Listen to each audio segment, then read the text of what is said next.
Satuan Lalu Lintas Polres Aceh Timur melakukan cek kesehatan dan tes urin secara mendadak kepada pengemudi angkutan lebaran. Kegiatan dipusatkan di posko pelayanan di halaman Masjid Agung Darussalihin, Kecamatan Idiraya, Senin malam 11 Juni 2018.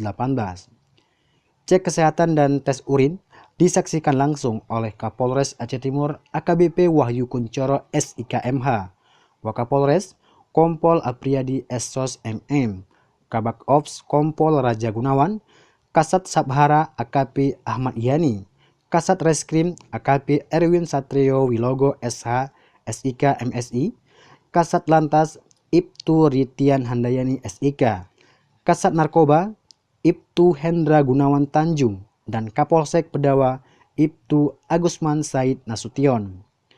Kapolres Aceh Timur AKBP Wahyu Kuncoro SIKMH saat diwawancari awak media mengatakan, tes urin juga untuk menekan terjadinya kecelakaan lalu lintas mengingat jalur lalu lintas Medan Banda Aceh di wilayah hukum Polres Aceh Timur merupakan jalur yang nyaman sehingga apabila dilakukan oleh pengemudi ugal-ugalan tentunya akan mengakibatkan terjadinya kecelakaan. Hasil cek urin pada kesempatan tersebut terjaring 2 orang dari 20 pengemudi positif menggunakan narkotika dan diamankan ke Mapolres Aceh Timur.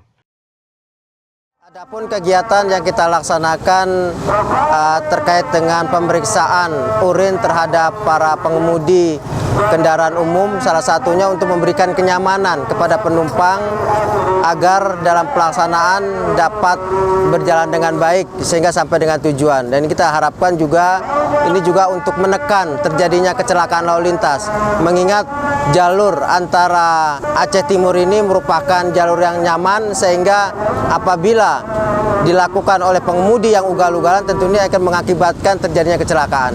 Terkait dengan pemeriksaan ini kita akan melakukan pemeriksaan terhadap pengemudi bis dan travel. Tentunya kita akan melakukan penindakan apabila terbukti atau positif menggunakan narkoba, kita akan melakukan penindakan berupa penahanan untuk sementara sambil menunggu hasil dari laboratorium forensik. Dari Aceh Timur, Hamdan melaporkan.